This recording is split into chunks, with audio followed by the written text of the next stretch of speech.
Hashtag pagpapala, blessing. Pinagpala ka ba? Merong iba't ibang klase ng pagpapala eh. Kagaya nito, magiging mapalad ka. Basa, Deuteronomio 28:2 hanggang 6. At ang lahat ng pagpapalang ito ay darating sa iyo at aabot sa iyo kung iyong didinggin ang tinig ng Panginoon mong Diyos.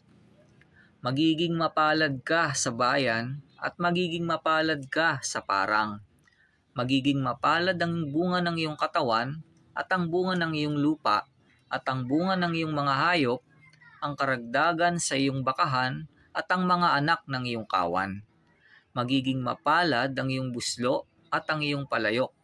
Magiging mapalad ka sa iyong pagpasok at magiging mapalad ka sa iyong paglabas. Merong ultimate na pagpapala. Pag natamo mo yon, ay wala ka nang mahihiling pa. Alam nyo kung ano yon? Basa, Roma 6:22. Datapwat ngayong mga laya na kayo sa kasalanan at naging mga alipin ng Diyos, kayo ay mayroong inyong bunga sa ikababanal at ang wakas ay ang buhay na walang hanggan. Hindi yun material na bagay, hindi yun nabibili ng pera, pero pwede mong magamit ang pera o yaman mo. Ngunit una dapat ang puso mo.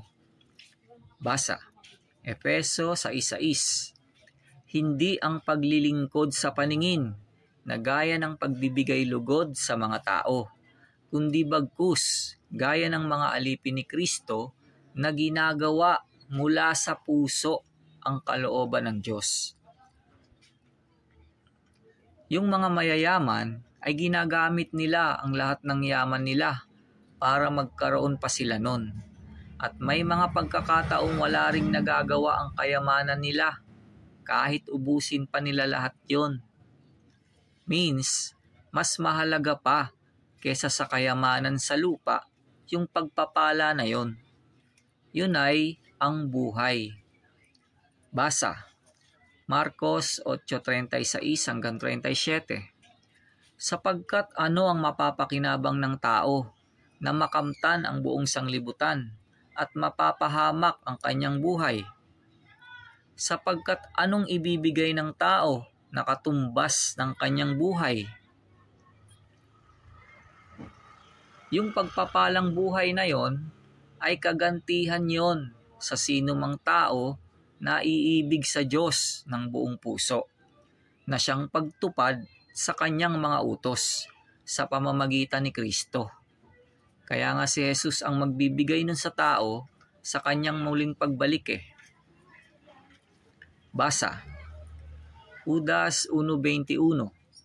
Na magsipanatili kayo sa pag-ibig sa Diyos na inyong asahan ang awa ng ating Panginoong Hesukristo sa ikabubuhay na walang hanggan.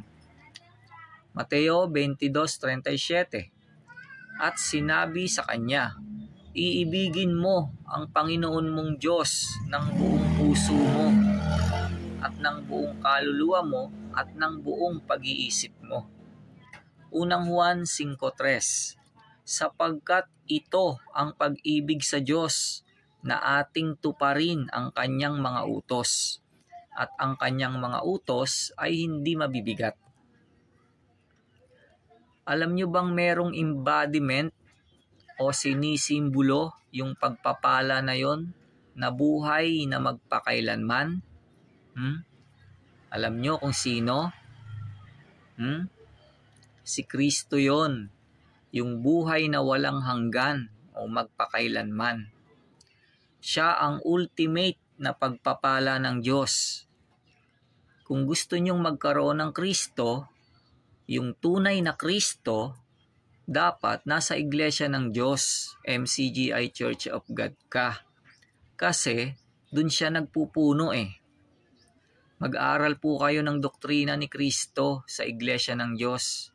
At kapag sinampalatayanan nyo ang ebanghelyo ni Kristo, ay magkakaroon kayo ng buhay na walang hanggan. Pero, hindi pa final yon.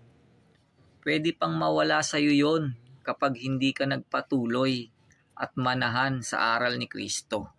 Pwede ka pa niyang itakwil. Kaya dapat manangan ka sa buhay na walang hanggan. Magtapat ka hanggang kamatayan para tamuhin mo si Kristo magpakailanman, kagaya ng apostol na si Pablo. Basa Biblia. 1:14-6. Sinabi sa kanya ni Jesus, "Ako ang daan at ang katotohanan at ang buhay. Sino man ay di makaparoroon sa Ama kundi sa pamamagitan ko." Unang Juan 1:2.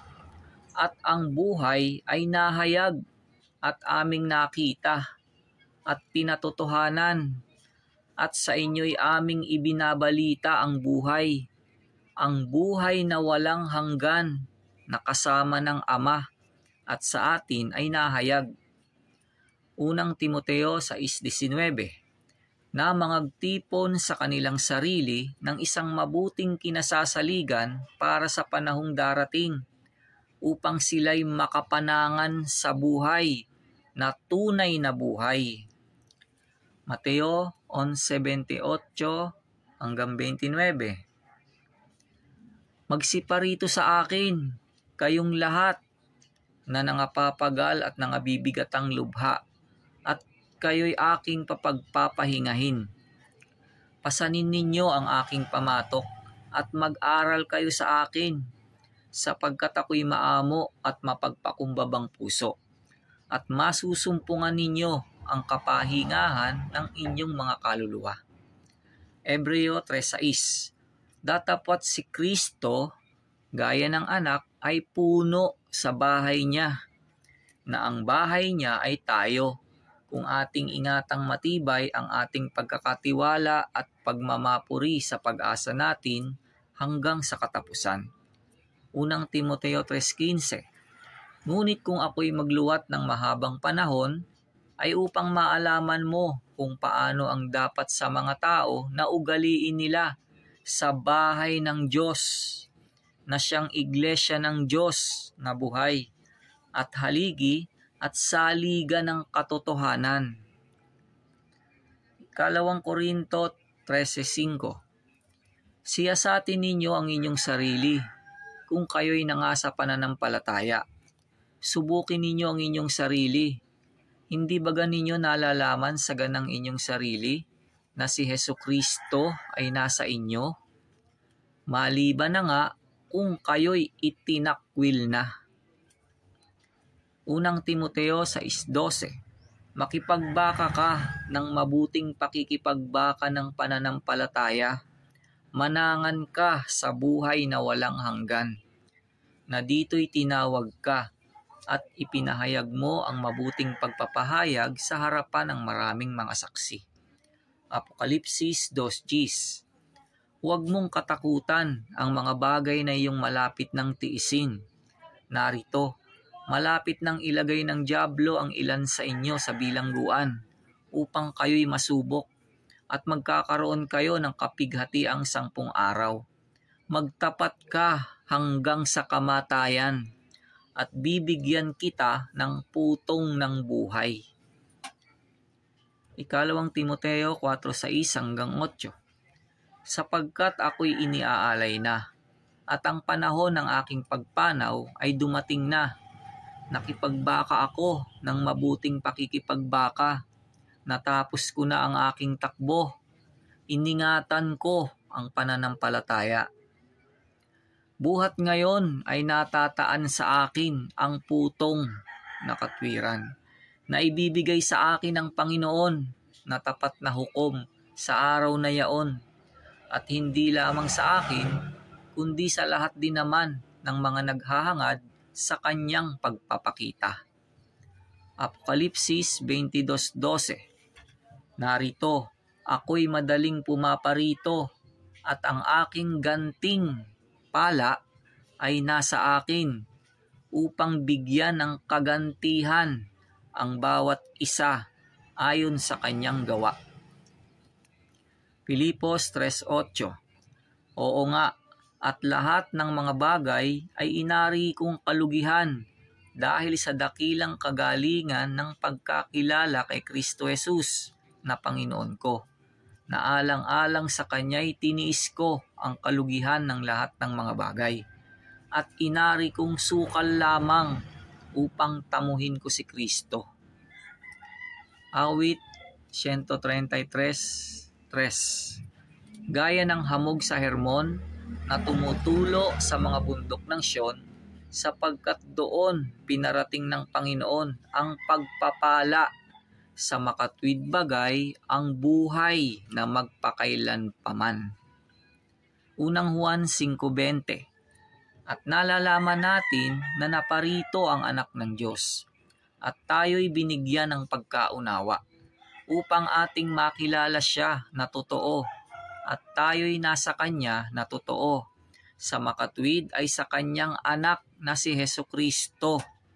Ito ang tunay na Diyos at ang buhay na walang hanggan.